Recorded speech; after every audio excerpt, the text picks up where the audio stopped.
ஆச்சி பாதாம் ட்ரிங்க். ஆச்சி பாதாம் ட்ரிங்க் ஒன்னு வாங்கினா ஒன்னு ஃப்ரீ. மிக பழமையான கிராமங்கள் வைகை நதி படுகையில் இருக்கிறது என்பதை பட்டியலிட்டிருந்தார். அதுல கீழடி என்று ஒரு முடிவு. முதல் ஆண்டு அவர் அகழாய்வு செய்கிற பொழுது ஒரு மிகப்பெரிய நகரமாக இருக்கிற ஒரு இடங்கள் கண்டுபிடிக்கிறது. அவ்வளவு கட்டுமானங்கள் கிடைக்குது, அவ்வளவு பொருட்கள், தொல் பொருட்கள் கிடைக்குது. 98 குழிகளிலும் பல நூறு முறை இறங்கி ஏறியது அமர்நாத் ராமகிருஷ்ணனுக்கு அடுத்து நானாக இருப்பேன் அப்படின்னு கூட சொல்லிட்டேன்.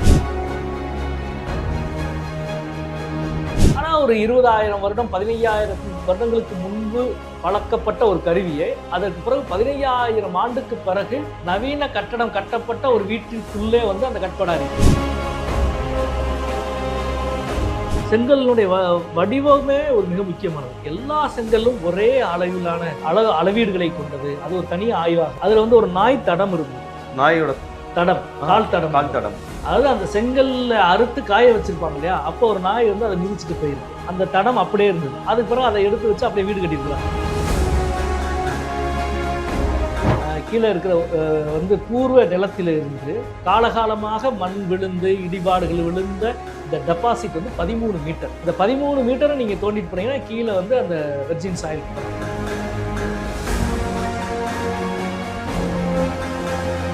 சங்க இலக்கியம் இயற்கையை புரிந்து கொள்ள இடைவிடாமல் முயற்சிக்கும். ஒவ்வொரு செடி கொடி இயற்கையினுடைய சுழற்சிகள், வானம், வானவியல், வானியல் எல்லாவற்றையும் புரிந்து கொள்ளணும். இதை புரிந்து கொள்ளுவதன் மூலம் நமது அறிவை மேலும் வலிமைப்படுத்துகிற ஒரு முயற்சியை சங்க இலக்கியம் முழுக்க.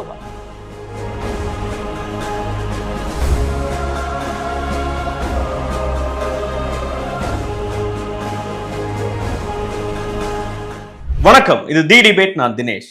சிறப்பு நேர்காணலில் இன்று நம்மோடு இணைந்திருப்பவர் மதுரை தொகுதியின் நாடாளுமன்ற உறுப்பினர், மார்க்சிஸ்ட் கம்யூனிஸ்ட் கட்சியின் திருமிகு சு. வெங்கடேசன் சார். வணக்கம், எப்படி இருக்கீங்க? நல்லா இருக்கேன், நீங்க எப்படி இருக்கீங்க? நல்லா இருக்கு. திராவிட முன்னேற்ற கழகத்தின் மாணவர் அணி சார்பா சமீபத்துல மதுரைக்கு அருகில் நடந்த ஒரு மிகப்பெரிய ஆர்ப்பாட்டம். கீழடி தமிழர்களோட தாய்மடி, அதனால கண்டுபிடிச்சப்பட்ட என்னென்ன விஷயங்கள்லாம் ஆய்வறிக்கைகளை இன்னும் மத்திய அரசு வெளியிட மாட்டேங்குது அப்படிங்கிறத கடுமையான கண்டனங்களை அவங்க வெளியிட்டிருந்தாங்க. மே 23ஆம் தேதின்னு நினைக்கிறேன் உங்களுடைய அறிக்கை இது எல்லாத்துக்கும் ஸ்டார்டிங் பாயிண்டா மற்ற அரசியல் தலைவர்கள் எல்லாரும் பேசுவதற்கு ஒரு ஃபர்ஸ்ட் ஸ்டெப்பா அது அமைஞ்சது. அமர்நாத் ராமகிருஷ்ணன் அவர்களோட பணிமாற்றம் அப்படின்னு தொடர்ந்து கீழடி சார்ந்தும் அதுல மத்திய அரசு செய்திருக்கக்கூடிய தவறான விஷயங்கள் சார்பாகவும் பல்வேறு விஷயங்கள் சொல்றீங்க. எங்க இருந்து இந்த பாயிண்ட் ஆரம்பிக்குது தவறுங்கிறது? நீங்க சொன்ன அந்த கீழடி எங்கள் தாய்மடி, இந்த வாக்கியத்தை காயினேஜ் பண்ணது நாங்க தான்.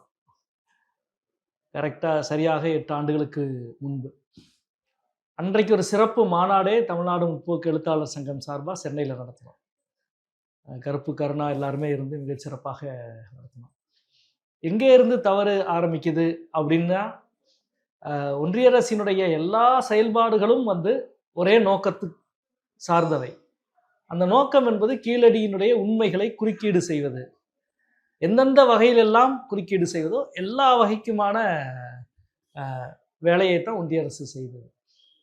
புதுசாக செய்யலை, அது ஏற்கனவே 8 ஆண்டுகளாக செய்து கொண்டே இருக்கிறது. அதனுடைய கடைசியாக மே 21ஆம் தேதி அமர்நாத் ராமகிருஷ்ணனுக்கு உங்களுடைய அறிக்கையில் இன்னும் கூடுதலான சயின்டிஃபிக் சப்போர்ட் தேவை, திருத்தி எழுதணும் என்று கொடுத்த அறிக்கை கடிதம். அதை தொடர்ந்து மே 23ஆம் தேதி நான் ட்வீட் பண்ணேன். இது ஏன்னா 27ஆம் தேதி அசூரன்ஸ் கமிட்டி, நாடாளுமன்றத்தினுடைய உறுதிமொழி குழு, நாங்கள் அதுக்காகத்தான் காத்திருக்கிறோம். அந்த உறுதிமொழி குழு ஏஎஸ்ஐ கொண்டு வர வேண்டும் என்பதற்காகவும் அவ்வளவு பின்னால் நாங்கள் பணியாற்றி இருக்கின்றோம். எனவே இவங்க என்ன செய்ய போகிறாங்க என்பதை காத்து கொண்டு இருந்தோம். அவங்க இப்படி ஒரு முடிவெடுப்பாங்கன்னு எதிர்பார்க்கல. அவங்க வேற ஏதாவது நாடாளுமன்ற குழு முன்னால் வேற ஏதாவது ஒன்று சொல்லுவாங்களோ அப்படின்னு எதிர்பார்த்தோம்.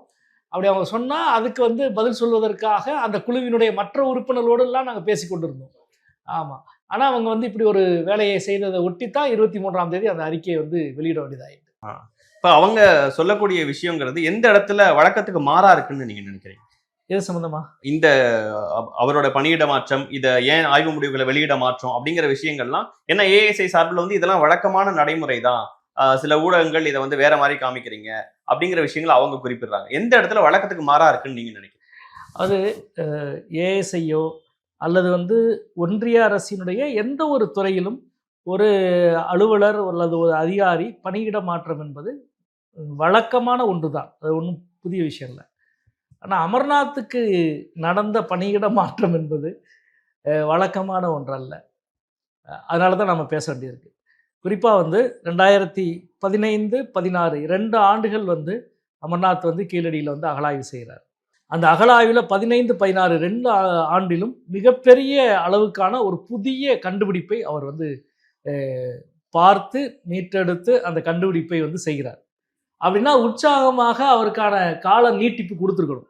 வழக்கமாக கால நீட்டிப்பு தான் பண்ணுவாங்க. ஒன்று நீங்கள் 2 ஆண்டு 3 ஆண்டு பண்ணுறீங்க, பெருசா ஒன்றும் உங்களுக்கு கிடைக்கல அப்படின்னா நீங்க அதை கைவிட்டுட்டு அகழாய்வு பிரிவு ஒரு இடத்துல ஒரு அகழாய்வு பிரிவு அகழாய்வு பணியை துவக்குவதற்கு 3 ஆண்டுகளுக்கு முன்பு இருந்து அது அந்த பணியை ஆரம்பிக்கும். ஓகே, 3 ஆண்டுகள் நீங்க ப்ராசஸ் பண்ணி, குறிப்பாக கீழடியில அகழாய்வு பணியை 2015 துவக்குறாங்க. ஆனால் இந்த பணியை 2013 அவங்க ஆரம்பிக்கிறாங்க. வைகை நதியினுடைய துவங்குற இடத்துல இருந்து கடல்ல கலக்கிற வரைக்கும் வைகை நதியினுடைய கரையில 2 கரையிலும் 5 கிலோமீட்டர் அகலத்தில் எதுவெல்லாம் பழமையான கிராமமோ அந்த கிராமங்களை பூரா ஆய்வு செய்து அதுல ஏதாவது தொல்லியல் எச்சங்கள் இருக்கிறதா என்பதை பட்டியலிட்டு அதை சார்ட்லிஸ்ட் பண்ணி 460க்கும் மேற்பட்ட மிக பழமையான கிராமங்கள் வைகை நதி படுகையில் இருக்கிறது என்பதை பட்டியலிட்டிருக்காங்க. ஓகே, அதுல மிக அதிகமான முக்கியமாக அகழாய்வு செய்ய வேண்டிய இடம் என்று ஒரு 15 இடங்களை சார்ட்லிஸ்ட் பண்ணியிருக்காங்க.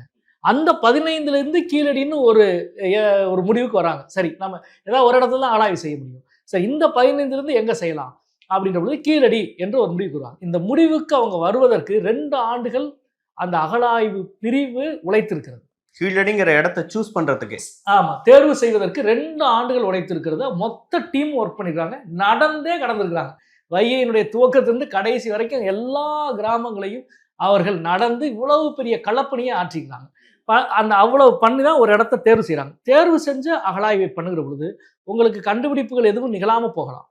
1 ஆண்டு நிகழல, 2வது ஆண்டு நிகழல, 3வது ஆண்டு நிகழல அப்படின்ற பொழுது ஒன்றிய அரசோ அல்லது ஏஎஸ்ஐயோ சரி அப்படின்னா அது ஃபெயிலியர் தான், எனவே வேறொரு இடத்துக்கு போங்க என்று அதை முடிவெடுப்பாங்க. அந்த முடிவைக்கு அவங்க வருவாங்க. ஆனா இங்க என்ன நடந்துச்சுன்னா, முதல் ஆண்டு அவர் அகழாய்வு செய்கிற பொழுது ஒரு மிகப்பெரிய நகரமாக இருக்கிற ஒரு இடங்கள் கண்டுபிடிக்கப்படுது. அவ்வளவு கட்டுமானங்கள் கிடைக்குது, அவ்வளவு பொருட்கள், தொல்பொருட்கள் கிடைக்குது. எனவே அடுத்த ஆண்டு இன்னும் விரிவாக 44 அகழாய்வு குழிகள் அமைக்கும். இதுவே மிகப்பெரிய விஷயம் இல்லை சார்? ஒரு அகழாய்வு பண்ணும்போது ஃபர்ஸ்ட் இயர் ஆஃப் அவங்களுடைய ரிசர்ச்லயே இவ்வளவு விஷயங்கள் கிடைக்கிறது அபூர்வம், ஒரு புதுசுங்க, புதுசு. நீங்க ஒரு ஆதிச்சநல்லூர் ஹரப்ப மோகன்சாதாரோல அப்படி போன்ற பொழுது ஒரு நகர நாகரிகம் ஒரு 4000 ஆண்டுக்கு முன்பு கட்டுமானம் கிடைக்கிற ஒரு முழுமையான புதிதாக ஒன்று கிடைப்பதை போல புதிதாக தமிழ்நாட்டில் இதற்கு முன்னால அகழாய்வு நடந்த பெரும்பான்மையான இடங்கள் புதை மேடுகள், சுடுகாடுகள், இடுகாடுன்னு நம்ம சொல்ல முடியாது, இடுகாடுகள்ல தான் நமக்கு கிடைச்சது. முதல் முறையாக வாழ்விட பகுதி இவ்வளவு விரிவாக கிடைத்ததுன்றது ரொம்ப முக்கியமானது. எனவே அது முதல் ஆண்டும் 2 ஆண்டும் நடக்குது. 2வது ஆண்டு நடந்த பொழுது என்ன செய்யணும் ஏஎஸ்ஐ, அடுத்து 3வது ஆண்டு 4வது ஆண்டு அது எக்ஸ்டெண்ட் பண்ணி அது முழுமையை இது என்னன்னு கண்டுபிடிக்கணும். அவங்க உண்மையான அகழாய்வுடைய நோக்கம் என்பது அகழாய்வு வரலாற்றை புதிய பகுதியை ஆய்வு செய்து கண்டறிந்து சமகால மனித சமூகத்துக்கு கொடுப்பது. ஏன் சமகால மனித சமூகத்துக்கு கொடுக்குறோம்? எந்த ஒரு பூவும் அதனுடைய வேரினுடைய குணத்தின் தான் இருக்கும். எனவே நாம் இன்றைக்கு வாழ்ந்து கொண்டிருக்கிற வாழ்க்கை என்பது கடந்த கால வரலாற்றினுடைய ஒரு தொடர்ச்சி தான். ரொம்ப விலகி நின்று பார்த்தீங்கன்னா அங்க இருந்து இங்க எடுத்துட்டு வச்சிருக்கிறது நிறைய விஷயங்கள் இருக்கு. எனவே நாம் மண்ணை, நம் வாழ்வை, நம் சமூகத்தை, நம் பழக்க வழக்கத்தை எல்லாவற்றையும் புரிந்து கொள்ள தொடர்ந்து மனிதன் முயற்சித்துக் கொண்டே இருக்கிறான். அது ரொம்ப முக்கியமான ஒரு முயற்சி. அது வரலாற்று துறையிலும் நடக்குது, அந்த தொல்லியல் துறையிலும் நடக்குது. அதுதான் அகழாய்வினுடைய வருது. எனவே 2 ஆண்டுகள் அவர் இவ்வளவு பெரிய சிறப்பான ஒரு விஷயத்தை செய்த உடனே 3வது ஆண்டு அவர் உடனடியாக 3வது ஆண்டு அகழாய்வு நிறுத்தினாங்க. அவங்க அப்படி நிறுத்தின பொழுதுதான் நான் 2016வது ஆண்டு செப்டம்பர் மாதம் 30ஆம் தேதி ஒரு நாளிதழில், இந்த நாளில் கட்டுரை எழுதினேன். யாசகம் கேட்கும் தொல் நகரம் என்ற கட்டுரை. அதான் கீழடியை பற்றிய முதல் கட்டுரை. இந்த நகரம் உங்ககிட்ட பிச்சை கேட்குதுரா, ஒரு பழமையான நகரம் அப்படின்னு. ஏன்னா இங்கே இருக்கிற பொருட்கள்லாம் மைசூருக்கு போகுது, கைவிட்டாங்க அகழாய்வையும், தயவுசெய்து ஏதாவது செய்யுங்க அப்படின்னு சொல்லி தான் அந்த கட்டுரை. என்ன காரணம் சொல்லி அப்போ கைவிட்டாங்க? அது காரணம் சொல்ல வேண்டிய அவசியம் இல்லை. பொதுவெளியில் அப்படி ஒரு கேள்வி எழுப்பப்படலை. அது ஒரு நிர்வாக உத்தரவு, அவ்வளவுதான். அதுக்கு உள்ளுக்குள்ள இருக்கிற காரணம் நமக்கு தெரியும். இந்த கண்டுபிடிப்பு தான் இந்த இடத்துக்கு எதிரி அப்படின்றது தான் வந்து அவங்களுடைய நோக்கமா இருந்தது. இல்லைன்னா அது எப்படி அவங்க வெளியேறுவாங்க. ஆனா என்னுடைய கட்டுரை காலையில வந்துச்சு. வந்தோடனே ஒரு 11-12 மணிக்கு அன்னைக்கு திராவிட முன்னேற்ற கழகத்தினுடைய தலைவராக இருந்த கலைஞர் அவர்கள் உடனடியாக ஒரு அறிக்கை விட்டார். உடனடியாக மார்க்சிஸ்ட் கட்சி அறிக்கை வந்தது. அதை தொடர்ந்து நாடாளுமன்றத்தில் கேள்வி எழுப்பப்பட்டு கீழடி பிரச்சனை, கீழடி என்ற ஒரு விஷயம் பொதுவெளியில விவாதத்துக்குரிய விஷயமா மாறுது. அதுக்கு பிறகு அடுத்த ஒரு 3-4 மாதம் மீண்டும் மீண்டும் கீழடியை பேசிக்கிட்டே இருக்கிறோம். பல போராட்டங்கள், கருத்தரங்குகள் எல்லாம் நடந்தது. இந்த பின்னணியில் என்ன பண்ணாங்கன்னா, பிப்ரவரி மாதம் 2017 பிப்ரவரி மாதம் சரியாக வந்து நினைவில் இருக்கும் பட்சத்தில் 20ஆம் தேதி 3வது ஆண்டுக்கு நாங்கள் கீழடிக்கு அனுமதி கொடுக்குறோம் என்று அறிக்கை விட்டாங்க. போராட்டங்களுக்கு பிறகு பல முயற்சிகள், போராட்டம், முயற்சி, நாடாளுமன்ற இவ்வளவு பண்ண பிறகு ஏன்னா டிராப் பண்ணிட்டாங்க, நிறுத்திட்டாங்க.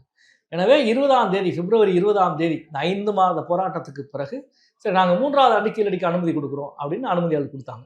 கொடுத்த 3வது நாள் அமர்நாத் ராமகிருஷ்ணன் இடமாற்றம் செய்யப்பட்டார். இடமாற்றம் செய்யப்பட்டு அவர் வந்து கவுஹாத்திக்கு அனுப்பப்பட்டார். அதுவும் யூஸ்வல்னு சொல்லிடுறாங்க. டிரான்ஸ்ஃபர் யூஸ்வல் தானே அது அப்படின்னு சொல்றாங்க. என்ன டிரான்ஸ்ஃபர் யூஸ்வல்னா, நீங்க ஒரு அகழாய்வு முடிச்ச பிறகுதாங்க நீங்க மாற்றணும். அவர் அகழாய்வு 2 வருஷம் செஞ்சிருக்காரு. இன்னும் அதை வந்து நீங்க தான் அந்த அகழாய்வை தொடர்றதுக்கு வந்து நீங்க வந்து உத்தரவு கொடுக்குறீங்க. உத்தரவு கொடுத்துட்டு அகழாய்வு அதிகாரியை தூக்கிட்டாங்க. இப்போ வந்து ஸ்ரீராமன் ஒரு அகழாய்வு அதிகாரி போட்டு ஸ்ரீராமனை வைத்துக்கொண்டு இங்கே வந்து வந்த ஒன்றிய அமைச்சர் மரியாதைக்குரிய நிர்மலா சீதாராமன் அவர்களும் அனந்தகுமார் நினைக்கிறேன் 2 பேர் அமைச்சர் வந்து இப்போது ஒரு தமிழரை தான் நாங்கள் போட்டுக்கிறோம், அவங்களும் சிறப்பாக ஆய்வு செய்வாங்கன்னு சொன்னாங்க. ஆனால் அவர் என்ன பண்ணார், வெறும் 4 மாதம் 7 குழிகளை மட்டுமே தோண்டிட்டு இங்கே தொல்பொருட்களோ ஏற்கனவே கிடைத்த கட்டுமானத்தின் தொடர்ச்சியோ கிடைக்கவில்லை, எனவே அகழாய்வு செய்ய வேண்டிய தேவையில்லை, அகழாய்வை நாங்கள் நிறுத்துகிறோம் அப்படின்னு எழுத்துப்பூர்வமாக ஒரு அறிக்கையை ஏஎஸ்ஐ கொடுத்துட்டு ஊடகங்களுக்கு கொடுத்துட்டு ஏஎஸ்ஐ கீழடியை விட்டு வெளியேறிவிட்டது. 2 வருஷத்துக்கு அகழாய்வுக்கு பிறகு என்ன காரணத்தை சொல்லி ஸ்டாப் பண்ணாங்களோ இல்லை என்ன காரணத்தை சொல்ல நினைச்சாங்களோ அதை ஸ்ரீராமன் மூலமாக அதிகாரப்பூர்வமா அகழாய்வு அதிகாரி மூலமே சொல்ல வச்சுட்டு வெளியேறிட்டாங்க. எதுவுமே கிடைக்கல அப்படின்னு டிக்ளேர் பண்ணிட்டு அவங்க வெளியேறிட்டாங்க. இது வந்து 2017 நடந்தது. நீங்க அந்த குறிப்பிட்ட 4 மாசத்துக்குள்ள அவர் எவ்வளவு குழிகள் தோண்டினாரு, என்னெல்லாம் பண்ணாருன்னு சொன்னீங்க. 2 வருஷத்துல அமர்நாத் அவர்களுடைய செயல்பாடுகள், அதாவது அது வந்து வியக்கத்தக்க ஒரு செயல்பாடு. அந்த காலம் வந்து எனக்கெல்லாம் ஒரு புதிய அனுபவம். அதுக்கு முன்னாடி வந்து நிறைய அகழாய்வுத்துறை அதிகாரிகளோடு இணைந்து பயணப்பட்டிருக்கிறேன். குறிப்பாக பேராசிரியர்கள் சாந்தலிங்கம் ஐயா, அதே போல் வேதாச்சலம், பலரோட வந்து அகழாய்வை பற்றி அல்லது வந்து தொல்லியல் பற்றி நிறைய பேசியிருக்கிறோம், களங்களுக்கெல்லாம் போயிருக்கிறோம்.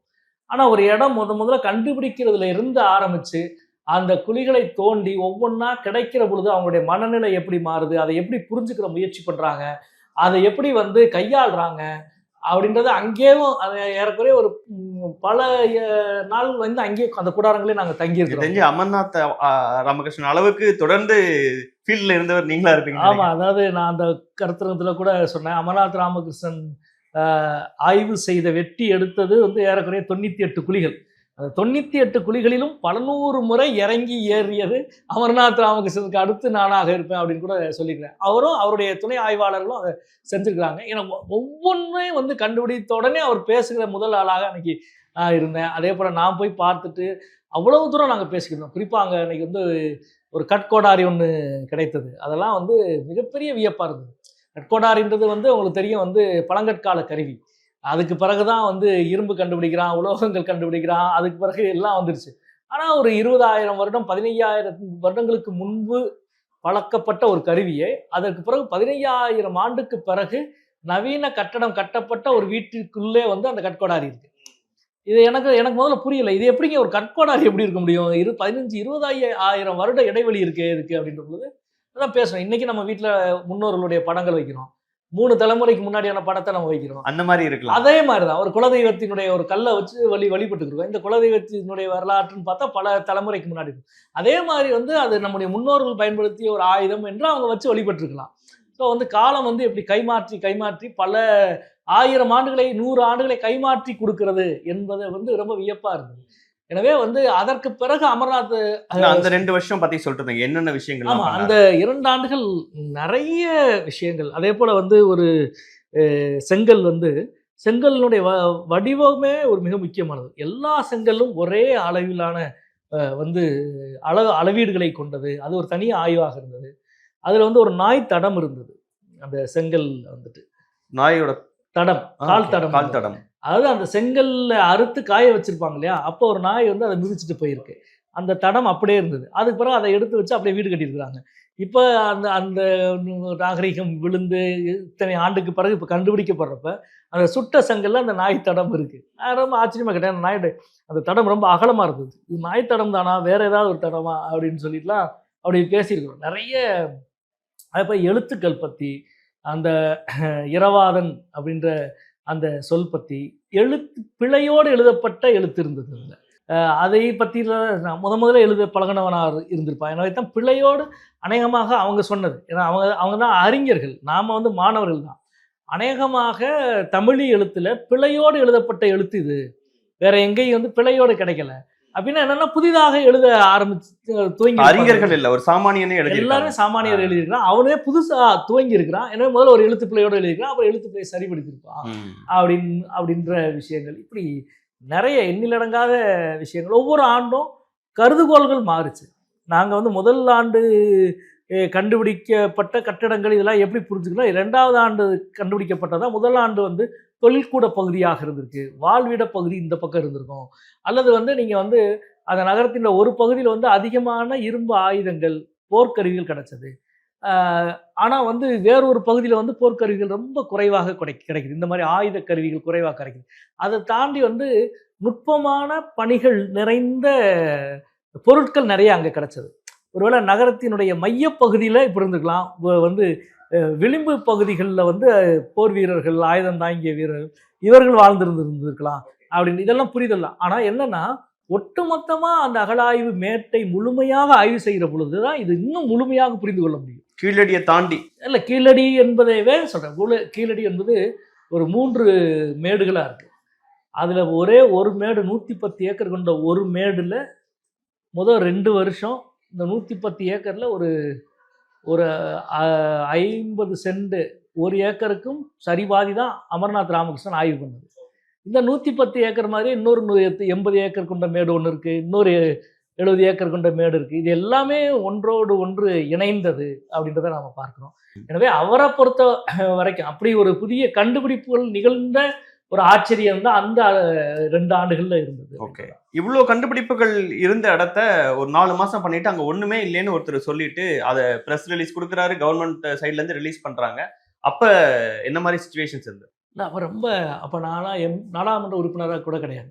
நாடாளுமன்ற உறுப்பினராக இருந்ததுன்னா அந்த கதையே வேற. அன்னைக்கு எங்களெல்லாம் உள்ளவே விட மாட்டேங்கிறாரு. ஒரு இராணுவ முகாமை போல கீழடி அகழாய்வு முகாம் மாற்றப்பட்டிருக்கிறது அப்படின்னு நான் ஒரு கட்டுரை எழுதிக்கிறேன். உள்ளவே விடல, ஃபுல்லாக இழுத்து தொடர் எழுதிட்டு இருந்தீங்க. ஆமாம், அது வந்து வைகை நதி நாகரிகம் என்று கீழடி அறிமுகப்படுத்தி ஒரு தொடரே எழுதினேன். அதற்கு பிறகு ஒரு கட்டுரை எழுதினேன், இவர் ஸ்ரீராமன் வந்து எப்படி செயல்பட்டு கொண்டிருக்கிறார் அப்படின்னு. அது கண்ணுக்கு முன்னாடி தெரிஞ்சது. அமர்நாத் ராமகிருஷ்ணன் 2வது ஆண்டு வந்து ஒரு தொழில் கூடத்தை கண்டுபிடிக்கிறார். அதான் கீழடியினுடைய மிக பிரமாணமான, அது வந்து சாயக்கூடமா அல்லது இரும்பு உலை கண்டுபிடிக்கிற இடமா, நிறைய கருத்துக்கள் இருக்கு. அதனுடைய தொடர்ச்சி அப்படியே தோன்றுனா அந்த கட்டுமானத்தினுடைய தொடர்ச்சி கிடச்சிருக்கும். இவர் என்ன பண்ணுறாருன்னா அதுக்கு நேர் எதிர்ப்புறம் வந்து தோன்றார். அதுக்கு நேர் எதிர்ப்புறம் தோன்றார். அது ஒன்றுமே இல்லை. இந்த கட்டிடத்தினுடைய தொடர்ச்சி முழுக்க இந்த சவர்னா இதுலேருந்து இப்போ இதோட அமர்நாத் ராமகிருஷ்ணன் நிறுத்திட்டாரு. இதுக்கு பிறகு தோன்றுனா இதனுடைய தொடர்ச்சி பூரா கண்டுபிடிக்கலாம். இவர் நேரம் இதுக்கு எதிர்ப்புறம் தோன்றார், திட்டமிட்டே தோன்றாரு. அது ஒன்று எங்கே தோணுனா எதுவும் இருக்காதோ. ஆமாம், எங்கே தோணுனா அங்கே இருக்கு. வெறும் 7 குழி, அதில் ஒரு குழி கூட வெர்ஜின் சாயல்னு சொல்லுவாங்க, அதுதான் தாய் நிலம். அந்த தாய் நிலத்திலேருந்து கீழடியினுடைய டெபாசிட் வந்து எனக்கு தெரிஞ்சு வந்து 13 மீட்டர் கீழே இருக்கிற வந்து பூர்வ நிலத்திலிருந்து, ஆதி நிலத்திலிருந்து காலகாலமாக மண் விழுந்து இடிபாடுகள் விழுந்த இந்த டெபாசிட் வந்து 13 மீட்டர். இந்த 13 மீட்டரை நீங்கள் தோண்டிட்டு போனீங்கன்னா கீழே வந்து அந்த வெர்ஜின் சாயிலுக்கு போகலாம். அதோட முடிச்சிருவாங்க. அதுக்கு பிறகு தோண்டா ஒன்றும் இருக்காது. இவர் ஒரு குழி கூட வெர்ஜின் சாயில் வரைக்கும் தோண்டலை. எல்லாமே ஒரு 6 அடி 7 அடி 2 மீட்டர் 3 மீட்டர் தோண்டிட்டு மறைக்கிறதுக்காகவே பண்ணது. அது வந்து திட்டமிட்டு, அதுதான் அவருக்கு கொடுக்க மாட்ட அசைன்மெண்ட். அந்த அசைன்மெண்ட்டை அவர் ஏற்றுக்கொண்டார். அமர்நாத் ராமகிருஷ்ணன் ஏற்றுக்கொள்ளவில்லை. ஏற்றுக்கொண்ட ஸ்ரீராமன் உரிய மரியாதையோடு ASI கவனிப்புகளோடு நடத்தப்பட்டார். ஏற்றுக்கொள்ளாத அமர்நாத் ராமகிருஷ்ணன் இப்பொழுது வரை வேட்டையாடப்படுகிறார். அதான் அழுகுறாங்க. அந்த வருஷம் முடிஞ்சு மறுபடியும் 4 மாசம் அதை பண்ணி அதுல பிரயோஜனம் இல்லைன்னு மூடுறாங்க. அப்புறம் மாநில தொல்லியல் துறை அதை ஹேண்டில் பண்ற சிச்சுவேஷன். அதிமுக ஆட்சியில இப்பயும் அது கான்ட்ரவர்சியா இருக்கு. நீங்க அப்பயே விட்டுட்டீங்க அப்படிங்கிற விஷயங்கள். அது எப்படி handle ரொம்ப பண்ணலாம்? முக்கியமானது, முதல் முறையாக அதிமுகவிலிருந்தே ஒருவர் கீழடி அகழாய்வை நாங்கள் தான் வந்து நடத்தினோம் அப்படின்னு ஒரு வாய் திறந்து பேசி அந்த வார்த்தை மனசுக்கு அவ்வளோ சந்தோஷமா இருக்கு. தயவு செய்து பேசுங்கப்பா அப்படின்றதான். என்னன்னா, மரியாதைக்குரிய ஆர்பி உதயகுமார் சொல்லியிருக்கார், 2018ஆம் ஆண்டு அமர ஏஎஸ்ஐ போன பிறகு நாங்கள் தான் முதல்ல ஆரம்பித்தோம். 3வது ஆண்டாக 4வது ஆண்டு அகழாய்வை நாங்கள் தான் நடத்தினோம் அப்படின்னார். ரைட், உண்மை, நீங்கள் தான் நடத்தினீர்கள். உண்மைதானே? உண்மைதானே? உண்மை. அதிமுக ஆட்சியில் நீங்கள் தான் நடத்தினீர்கள் 2018 ஆண்டு. இதுக்கு முன்னாடி 3 வருஷம் நடந்தது நான் சொல்கிறேன். பல கூட்டங்களில் நானே பேசியிருக்கிறேன், எழுதியிருக்கிறேன். என்ன எழுதியிருக்கேன்னா, கீழடி என்று ஒரு ஊரில் அகழாய்வு நடக்கிறது. அந்த ஊர் தமிழ்நாட்டின் எல்லைக்குள் தான் இருக்கிறது என்பதை தமிழ்நாட்டின் முதல்வர் ஜெயலலிதா அவர்களுக்கு யாராவது தெரியப்படுத்துங்கள் அப்படின்னு பல முறை நான் பேசியிருக்கிறேன். பல கட்டுரைகள் எழுதியிருக்கிறேன். இவ்வளோ பெரிய கான்ட்ராவர்சி, இவ்வளோ பெரிய பிரச்சனை நடந்துருக்கப்போ ஸ்டேட் கவர்மெண்ட் ஒன்றுமே செய்யாமல் உட்காந்துருக்கேன்னு அவ்வளோ பேசியிருக்கிறோம்.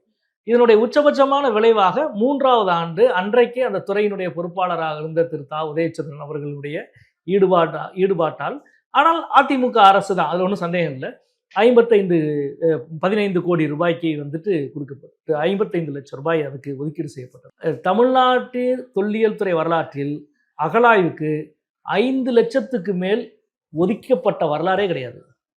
முதல் முறையாக 55 லட்சம் கீழடிக்காக ஒதுக்கப்பட்டது உண்மை. இங்கே தான் 2 கேள்வி இருக்குது. அதிமுக அல்லது தமிழ்நாடு அரசு எதுக்கு கீழடியில் அகழாய்வு செய்யணும்?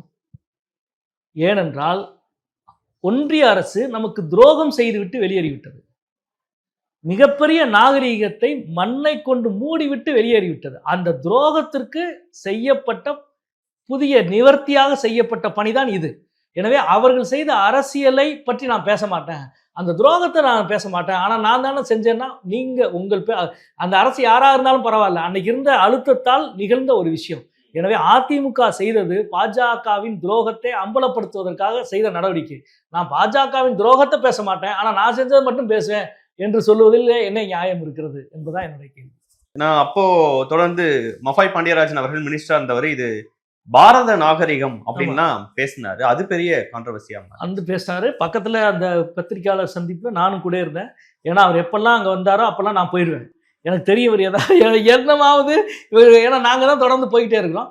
அங்கே வந்து ஏதோ வந்து விநாயகர் சிலை கிடைக்கிறது அப்படின்லாம் வந்து சொன்ன மாதிரி ஊடகத்தில் சொன்னார். அவரை வச்சுக்கிட்டு நான் பதில் சொன்னேன், நல்லா பாருங்கண்ணே, அது வந்து மண் கூம்பு இருக்கிற மண் சட்டி, அது தும்பிக்கை கிடையாது என்றே நான் சொல்லியிருக்கிறேன். அதை வந்து திசை திருப்புவதற்கு அல்லது அவர்களுடைய வெர்ஷன்ல சொல்றதுக்கு ஆன முயற்சியை அந்த துறையினுடைய அமைச்சர்கள் மூலமாகவே செய்தார்கள். எவ்வளவோ முறை வந்து பேசியிருக்கிறாங்க, அதை வந்து மாற்றி சொல்லியிருக்கிறாங்க, அமைச்சரே சொல்லியிருக்கிறாரு. அதிமுகவினுடைய அந்த 2 ஆண்டு காலமாக கீழடி அகழாய்வை நடத்தி கொண்டே அகழாய்வை பாதுகாத்தோம் என்பதுதான் உண்மை. அதற்கு பிறகு இப்படி ஒரு அகழாய்வு நடக்குது, அதுல இருந்து நிறைய விஷயங்கள் கண்டுபிடிக்கிறாங்கன்னா அந்த ஆய்வு அறிக்கையை சமர்ப்பிக்கிறது ரொம்ப இயல்பான விஷயம் தான் நினைக்கிறேன். அந்த விஷயம் நடக்கிறதுக்கு ஏன் இவ்வளோ ஒரு சேலஞ்சை ஃபேஸ் பண்ண வேண்டியது? இல்லை, அதுதான், அதாவது நீங்கள் சொல்றது ரொம்ப வழக்கமான இயல்பான ஒன்று. ஏஎஸ்ஐன்றது 100 வருஷ வரலாறு இருக்கிற ஒரு துறை. அந்த துறையில் அகழாய்வுன்றது பல நூற்றுக்கணக்கான அகழாய்வே அந்த துறை பண்ணியிருக்கு. அவங்களுக்குன்னு ஒரு வந்து முறைமை இருக்குது. அவங்க வந்து ஒரு இடத்த கண்டுபிடிக்கிறது அவ்வளோ சயின்டிஃபிக்காக, நான் சொன்ன ஒரு இடத்த வந்து தேர்வு செய்வதற்கு பின்னாலே இவ்வளவு பெரிய உழைப்பு இருக்குது, பார்வை இருக்குது, இவ்வளவு பெரிய வந்து பரிசீலனை இருக்குன்றதெல்லாம் எனக்குலாம் அப்போ தான் முதல் முறையாக தெரியும். இவ்வளவு பண்ணி ஒரு தேர்வு 2 வகையில பண்ணுவாங்க. ஒண்ணு மேபி ஏதாவது ஆக்சிடென்டல் நடக்கும், ரயில்வே ட்ராக் போடும்போது ஒரு கண்டுபிடிப்பு நடந்தது, அதுல இருந்து பெரிய அகழாய்வுகள்லாம் செஞ்சது ஒண்ணு. இது வந்து சயின்டிபிக்கலி பார்த்து சூஸ் பண்ணி ரயில்வே கண்டுபிடிப்பு, ரயில்வேயோ ஒரு கிணறு தோன்ற இடத்துலயோ ஒரு இருக்கிறப்ப இப்படி ஒண்ணு இருக்குன்னு அரசுக்கு கவனப்படுத்துவாங்க. அதுக்கு பிறகு ஏஎஸ்ஐ வந்து அல்லது தொல்லியல் துறை வந்தோ அந்த இடத்த வந்து ஆமா இருக்கு, அதாவது அவர்கள் ஆய்வு செஞ்சு தேர்வு செய்யறது இயல்பாகவே ஒண்ணு வந்து துலங்கி நிற்கும். அதுக்குள்ள பணிகளை ஆற்றுவாங்க. ஆனா இங்க என்ன நடந்துருச்சுன்னா, இவங்க வந்து அதுக்கு எதிராக ஒரு நிலை எடுத்துட்டனால அதை தொடர்ந்து மறுத்துக்கிட்டே இருந்தாங்க. அதனால தான் சொன்னேன், நீங்க 15-16 அமர்நாத் அகழாய்வு செய்கிறார். 16 பிப்ரவரி மாதம் அவர் வந்து இடமாற்றம் செய்யப்படுகிறார். ஸ்ரீராமன் நியமிக்கப்பட்டு அந்த ஆண்டே வந்து இங்கே ஒன்றுமே இல்லை என்று முடித்து வைத்து விட்டு போகிறார்கள். அடுத்த ஆண்டு 2017 முடிஞ்சது. 2018ஆம் ஆண்டு ஏஎஸ்ஐ வந்து ஒரு சுற்றறிக்கை விழுகிறது. என்ன சுற்றறிக்கைன்னா, முதல் 2 ஆண்டு முழுமையான அகழாய்வு நடந்துச்சுல, இந்த அகழாய்வு அறிக்கை எழுதணும்ல, இந்த அறிக்கையை ஸ்ரீலட்சுமி என்ற அதிகாரி இந்த அறிக்கையை எழுதுவார் என்று வந்து ஏஎஸ்ஐ வந்து ஒரு சுற்றறிக்கை விடுது. அகழாய்வு செஞ்சது அமர்நாத், எழுத போறது ஸ்ரீலட்சுமி. அப்புறம் தான் வந்து அமர்நாத் வந்து நீதிமன்றத்துக்கு போறாரு. நீங்க எப்படி வந்து நான் அகழாய்வு பண்ணதை நான் தானே எழுதணும் என்று நீதிமன்றத்துக்கு போறாரு. நீதிமன்றத்தில் வந்து வழக்கு நடந்து அல்ல அகழாய்வு நிகழ்த்திய செய்த அமர்நாத் தான் எழுத வேண்டும் என்று நீதிமன்றம் தீர்ப்பு கொடுக்குது. அதுக்கு பிறகு அவர் வந்து கவுஹாத்தியில் இருக்கிறாரு. அப்புறம் வந்து கோவாவுக்கு இடமாற்றம் செய்கிறாங்க. மீண்டும் அகழாய்வு அறிக்கையை எழுதுவதற்கு எனக்கு முறையான ஒரு உத்தரவு வேண்டும் என்று நீதிமன்றத்துக்கு அவர் போகிறாரு. அதற்கு பிறகுதான் அவர் சென்னைக்கு இடமாற்றம் செய்யப்பட்டு, அதற்கு பிறகு இதில் இன்னொரு பகுதி என்ன, அவர் 88 கரிம வேதி மாதிரிகளை எடுத்து வச்சிருந்தார். கார்பன் பீசஸை வந்து எடுத்து வச்சிருந்தார் இந்த 2 ஆண்டுகளில். இந்த 88 இப்போ அவங்க வந்து ஏற்கனவே அதை வந்து டேட் பண்ணுறதுக்கு கொடுத்த பட்ஜெட்டில் 2 தான் பண்ணி வச்சுருந்தார். இப்போ திருப்பி வந்து இதை வந்து நிறுவனங்களுக்கு ஆய்வகங்களுக்கு அனுப்பி பண்ணணும். அதுக்கு அவங்க கொடுக்கல. அதுக்கு பிறகு போராடி ஒரு 6 சாம்பிளுக்கு மட்டும்தான் அவங்க கொடுத்தாங்க. அதுபோல் தமிழக அரசு ஒரு 10க்கு கொடுத்துச்சு. அப்புறம் வந்து இன்டர் யூனிவர்சிட்டி டெல்லி இருந்து அவங்க ஒரு 5 வந்து அவங்க வந்து இலவசமாக பண்ணி கொடுத்தாங்க. இப்படித்தான் ஒரு 23 சாம்பிளில் அவர் வந்து டேட் பண்ணுறாரு. அவரோட பர்சனல் இன்ட்ரெஸ்ட்ல அவ்வளோ தமிழ்நாட்டுக்காக கண்டுபிடிக்கணுங்கிற விஷயத்துக்காக அவ்வளோ முயற்சி பண்ணியிருக்காரு. கோர்ட்டு இல்லை, அது ஃபைட்ல பர்சனல் இன்ட்ரெஸ்ட்ன்றதை விட அது வந்து சமூகத்தின் அவருடைய துறைக்கு எவ்வளோ உண்மையாக இருக்கிறார் அப்படின்றது தான். அது வந்து ரொம்ப முக்கியமானது. அவர் எனக்கு தெரிஞ்சு அவர் வந்து எங்கே போய் பண்ணி அகழாய்வு பண்ணியிருந்தாலும் அங்கே இப்படி ஒரு இடையூறு பண்ணியிருந்தா அந்த அகழாய்வில் அவர் உறுதியாக தான் இருந்திருப்பார். அது அவருடைய குணம். நான் ஒரு ஆய்வு செய்கிறேன், அந்த ஆய்வுக்கு நான் உண்மையாக இருக்கிறேன், அதில் இருக்கிற உண்மையை நிரூபிப்பதற்கு நான் விடாமல் போராடுகிறேன். இது வந்து அந்த இயல்பு தான் ரொம்ப முக்கியமானதுன்னு நான் நினைக்கிறேன். அதற்கு பிறகு அவர் இந்த 88 மாதிரிகளில் 23 மாதிரிகளை ஆய்வகங்களுக்கு அனுப்பி அதிலிருந்து வந்த டேட்டாவை வச்சுட்டு தான் வந்து இதை எழுதுறாரு. எழுதி முடிச்சு சமர்ப்பித்த பிறகு 982 பக்கத்தை சமர்ப்பிக்கிறார். சமர்ப்பித்த பிறகு 23 ஜனவரியில் பண்ணிட்டாரு. இன்னைக்கு 25 ஜூனில் உட்காந்துருக்கோம். அதற்கு பிறகு 7-8 மாதம் வந்து அவங்க வெளியிடலை. அப்புறம் நீதிமன்றத்துக்கு போகிறாங்க. நீதிமன்றத்தில் ஏஎஸ்ஐ வந்து 11 மாதத்துல நாங்கள் வெளியிடுறோம்னு சொன்னாங்க. 9 மாதத்தில் வெளியிடுவோம். 9 மாதத்தில் வெளியிடுவோம். நாங்கள் 11 மாதம் ஆன பிறகு நாங்கள் நாடாளுமன்றத்தில் கேட்குறோம். 9 மாதத்தில் வெளியிடுவோம்னு சொன்னாங்க. 11 மாதம் ஆயிடுச்சு, என்னாச்சுன்னு கேட்குறோம். அதுக்கு பிறகு நாடாளுமன்றத்தை விரைவில் வெளியிட்டுருவோம் அப்படின்னு அசூரன்ஸ் கொடுக்குறாங்க. அதுக்கு பிறகு வெளியிடலை. அப்புறம் தான் அசூரன்ஸ் கமிட்டிக்கு போகுது. இப்படி வந்து கடைசி வரைக்கும் அவர்கள் ஒரு முடிவை எடுத்துக்கிட்டு அமல்படுத்திட்டே இருக்காங்க. அந்த முடிவுல வந்து வெவ்வேறு காரணங்களை சொல்லிட்டே இருக்கிறாங்க. எனவே அவங்களுடைய நோக்கம் வந்து வேற ஒன்றாக இருக்கு. அதான் வந்து அவருடைய இது எப்படின்னா காலம் அல்ல. இப்ப கூட வந்து காலம் தான் பிரச்சனைன்னு சொல்றாங்க. வந்து அமர்நாத் ராமகிருஷ்ணனுடைய அறிக்கையில சொல்லப்பட்டிருக்கிறதாக அந்த ஏஎஸ்ஐ கொடுக்குற விளக்கம் இது யூஷுவல் 2 வருஷத்துல வெளியிட மாட்டாங்க வழக்கமா. அண்ட் ஏஎஸ்ஐல ஆல்ரெடி பணிபுரிந்த முன்னாள் அதுல நிர்வாகத்துல இருந்தவங்க இது நடைமுறை தான், 10-15 வருஷம்லாம் ஆயிருக்கு சில விஷயங்கள்லாம் அப்படின்னு பேசுறதையும் பார்க்க முடியுது. ஆதிச்சநல்லூர் அகழாய்வு முடிந்து 10 ஆண்டுகளுக்கு பிறகுதான் வெளியிட்டாங்க. அது நீதிமன்றம் தான் வெளியிட்டுச்சு. 10 ஆண்டுகள் ஆகியும் வெளியிடப்படாமல் இருக்கிற அகழாய்வுகள் எவ்வளவோ இருக்கு. இதுவெல்லாம் நிர்வாகத்தினுடைய வழக்கமான பிழையான நடவடிக்கைகள். இது வந்து இயல்பு பிழை. ஆனால் கீழடியில் நடக்கிறது வழக்கமான பிழை இல்லை. 2வது வருஷம் முடிஞ்சோடனே அமர்நாத்தை மாற்றியது வழக்கம் அல்ல. ஸ்ரீராமன் கொடுத்த ஒரு அறிக்கை வழக்கம் அல்ல. அகழாய்வு செஞ்சு அமர்நாத்தை விட்டுட்டு இன்னொருத்தவங்க அகழாய்வு அறிக்கையை எழுதுவாங்கன்னு உத்தரவு போட்டது வழக்கம் கிடையாது. அகழாய்வு அறிக்கையை எழுத விடாமல் அமர்நாத் இருக்க வேண்டும் என்பதற்காக பிறப்பித்த உத்தரவெல்லாம் வழக்கம் கிடையாது. இது எல்லாமே வழக்கத்துக்கு மாறாக ஒரு கருத்தில் நின்று கையாளுவது. அதுதான் இதில் இருக்க பிரச்சனை. வெறும் ஒரு டிரான்ஸ்ஃபர்னா இதுக்கு இவ்வளோ பதற போகிறோம். எழுத விடாமல் நீங்கள் என்ன கேள்வி கேட்குறீங்க, அந்த இதை எடுத்து நீங்கள் பார்த்தீங்கன்னா தெரியும். அவர் வந்து அந்த அறிக்கையில் கீழடியினுடைய நகரத்தினுடைய துவக்க காலமாக கிமு 800 கிமு 500 வரைக்கும் ஆரம்ப காலமாக இருக்கலாம். கிமு 500 கிபி 1ஆம் நூற்றாண்டு வரை ஒரு முதிர்ந்த நகரமாக அது இருந்திருக்கலாம். 1ஆம் நூற்றாண்டுக்கு பிறகு அந்த நகரம் அழிந்து மறைந்திருக்கலாம் அப்படின்னு ஒன்று சொல்றார். ஒரு டைம் ஃப்ரேம். இது எதுல இருந்து வர்றாருன்னா அந்த கண்டுபிடிப்புல இருந்து வர்றாரு.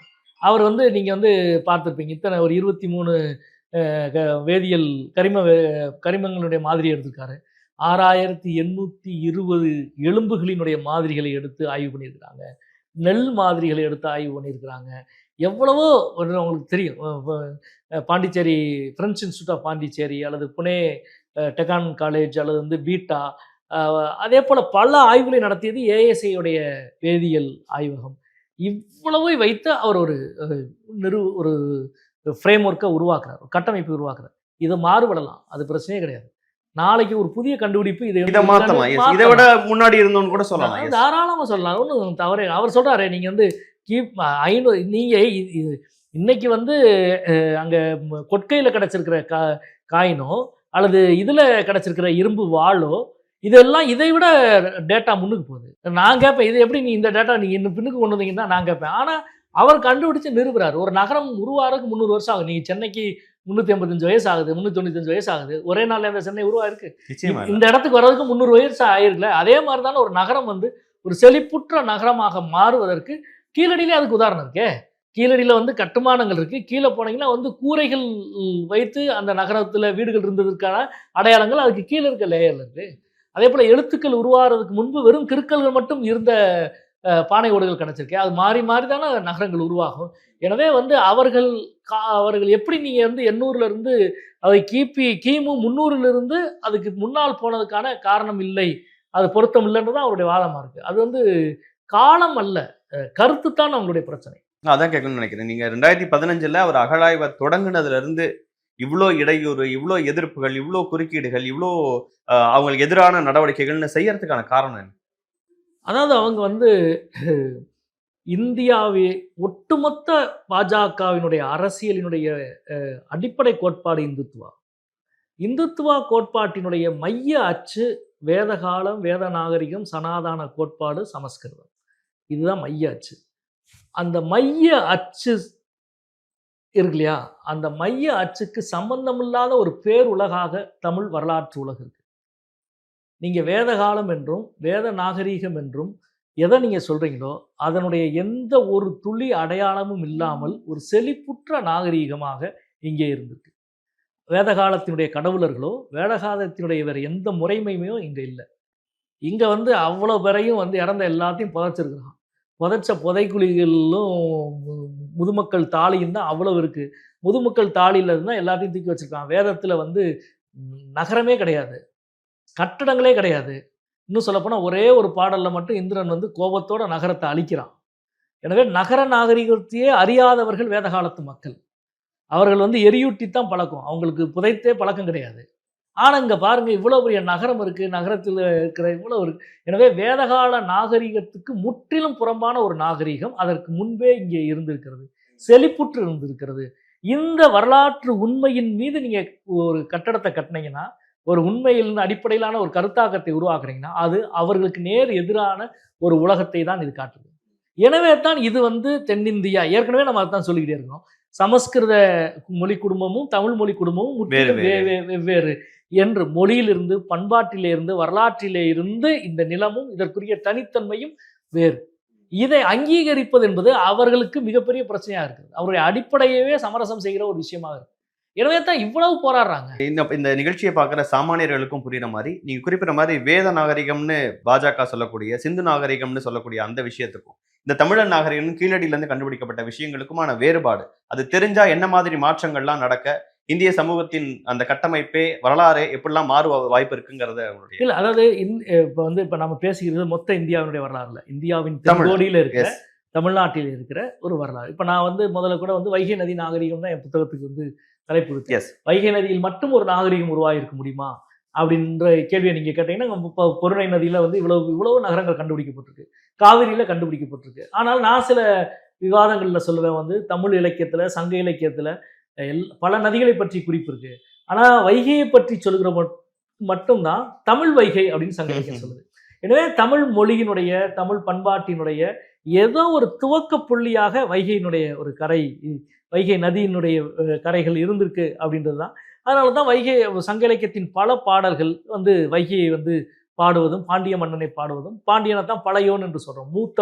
மூத்த அரச குடியாக பாண்டிய குடி, சேர சோழ பாண்டியர்கள் 3 பேர் இருந்தாலும் பழையோன் என்ற பெயர் பாண்டியனுக்கு தான் இருக்கு. எனவே இவன் தான் மூத்தவனா இருந்திருக்கிறான். இப்படி பல விஷயங்களை நம்ம சொல்லலாம். இப்படி இந்தியா பன்முகத்தன்மை கொண்ட இந்தியா, பல நாகரீகங்கள், பல பண்பாடு, பல வரலாறு இருக்கு. இதையெல்லாம் அங்கீகரிப்பதுதான் ஒரு அரசினுடைய வேலையாக, ஒரு அரசாங்கத்தின் வேலையாக இருக்கணும்.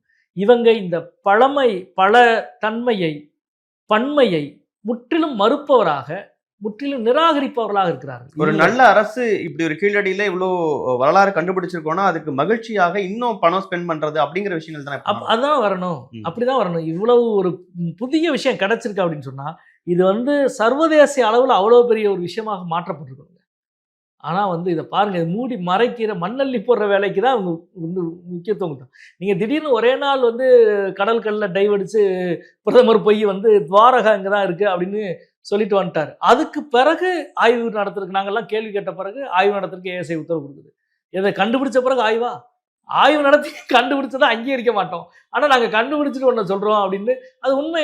அந்த மத்திய அமைச்சர்கள், முக்கிய பாஜக தலைவர்கள்லாம் அந்த காலத்திலேயே இன்டர்நெட் இருந்தது, விமானம் இருந்தது. அதான் அந்த பட்டியலவே நான் சொன்னேன். பிரதமர் என்ன சொன்னாரு, இவர் பாதுகாப்புத்துறை அமைச்சர் என்ன சொன்னாரு, இந்த வரிசையாக அந்த பட்டியலவே நான் சொன்னேன். அவங்க தோன்றது எல்லாத்தையும், அதாவது புராணங்களை வரலாற்றின் இடத்தில் புராணங்களை வைப்பது, அதான் அவங்களுடைய வேலை. ஏற்கனவே வைதிக புராணங்கள் என்னெல்லாம் சொல்லுதோ அதுதான் இந்திய வரலாறு. அப்படின்னா உண்மையான வரலாற்றுக்கு என்ன, நமக்கு உண்மையான வரலாற்று மனிதர்களுக்கு எங்கே இருக்கிறது, இங்கே இருந்த முறைமை என்ன? இங்கேயும் எல்லாருமே நாத்திகர்கள் கிடையாது. இங்கேயே இறைவன், இது முன்னோர்களுடைய வழிபாட்டில் இருந்தது. நம்ம சங்க இலக்கியத்தில் சொன்னது மாதிரி முன்னோர்களை வழிபடுகிற ஒரு மரபு இங்கே இருக்கிற மரபு. இயற்கையை வழிபடுகிறது, இயற்கையோடு மிக இணைந்த சங்க இலக்கியத்தினுடைய மிகப்பெரிய வலிமை என்னன்னா, இப்போ வேத இலக்கியங்கள் எல்லாம் மனிதனுக்கு அப்பாற்பட்ட சக்தியை தான் வியந்து வியந்து வியந்து பேசுது. ஆனா சங்க இலக்கியம் இயற்கையை புரிந்து கொள்ள இடைவிடாமல் முயற்சிக்கிறது. ஒவ்வொரு செடி கொடி, இயற்கையினுடைய சுழற்சிகள், வானம், வானியல் எல்லாவற்றையும் புரிந்து கொள்ளணும். இதை புரிந்து கொள்ளுவதன் மூலம் நமது அறிவை மேலும் வலிமைப்படுத்துகிற ஒரு முயற்சியை சங்க இலக்கியம் முழுக்க பார்க்கிறோம். எனவே தான் இவ்வளவு மலர்களின் பெயரை தொகுத்து கொடுத்திருக்கிற இலக்கியமாக குறிஞ்சி மலர்ன்றதை நம்ம குறிஞ்சி பாட்டை நம்ம பார்க்கிறோம். எனவே சங்க இலக்கியத்தினுடைய அந்த மொத்தமே இயற்கைக்கும் மனிதனுக்குமான உறவை அந்த பகுத்தறிவை பூர்வமாக கற்று தேடுகிற மனித முயற்சியை தான் சங்க இலக்கியத்தை பார்க்க முடியும். வேத இலக்கியம்ன்றது இதுக்கு நேர் எதிரானது. அது பூரா மனிதனுக்கு அப்பாற்பட்ட சக்தியை வியந்து வியந்து ஓதுகிற ஒரு விஷயமாக இருக்கிறது. எனவே அவர்கள் சொல்லுகிற வேத பண்பாடு, அதில் அவர்களுடைய நம்பிக்கையை பற்றி நம்ம குறை சொல்லலாம், அது அவர்களுடைய நம்பிக்கை. ஆனால் அதுதான் மொத்த இந்தியாவின் பண்பாடு. அதன் வழியாகத்தான் இந்திய பண்பாடே நிலைநிறுத்தப்பட்டிருக்கு.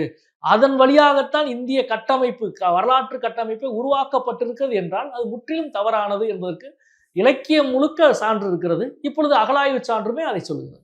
இப்ப தமிழர்கள் மேல அக்கறை கொண்டிருக்கக்கூடிய ஒரு அரசு உடனடியாக இதுல செய்ய வேண்டியது என்னன்னு நினைக்கிறீங்க? ஏன்னா திருச்சி சிவா அவர்கள் ஆர்ப்பாட்டத்தில் பேசும்போது, நாங்க நாடாளுமன்றத்தையே ஸ்தம்பிக்க வைப்போம், எங்களுடைய நாடாளுமன்ற உறுப்பினர்கள் செயல்படக்கூடிய முறை அடுத்து உடனடியாக செய்ய வேண்டியது நீங்க இந்த ஆய்வு முடிவுகளை வெளியிட வேண்டியது அப்படின்னு குறிப்பிடுறாரு.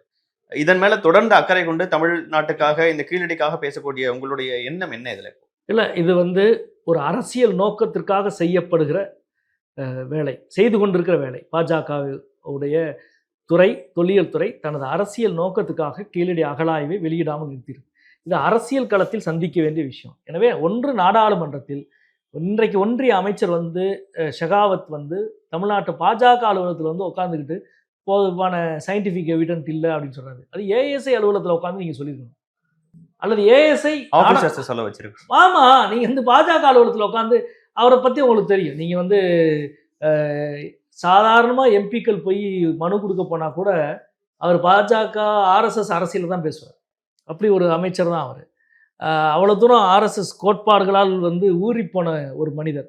எனவே நிச்சயமாக அவர் சொன்ன வார்த்தைக்கும் சரி, இன்றைக்கு ஏஎஸ்ஐ திருப்பி அனுப்பியிருக்கிற அந்த செயலுக்கும் சரி, நாடாளுமன்றத்தில் இவர்கள் பதில் சொல்லியே ஆக வேண்டும்.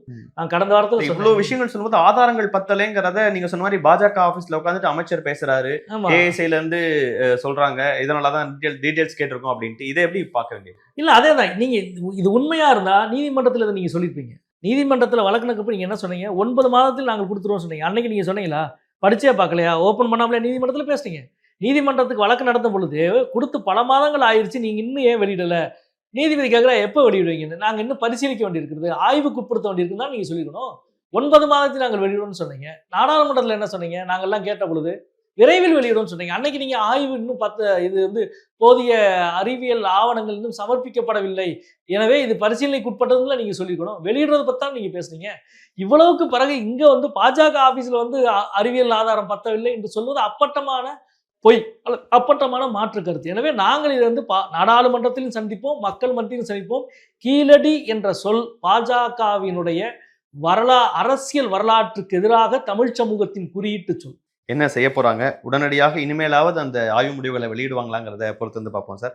ரொம்ப விரிவா கீழடி குறித்தும் அதுல பாஜக அரசு செய்திருக்கக்கூடிய விஷயங்கள் குறித்தும் தமிழ்நாட்டுக்காக தமிழக கட்சிகள் போராடிட்டு இருக்கக்கூடிய விஷயங்கள் குறித்தும் ரொம்ப டீட்டெயில்டா பேசியிருக்கீங்க. ஒரு நேரம் உங்க நேரத்தையும் கருத்துக்களையும் பகிர்ந்து கொண்டதற்கு மிக்க நன்றி சார். ரொம்ப நன்றி.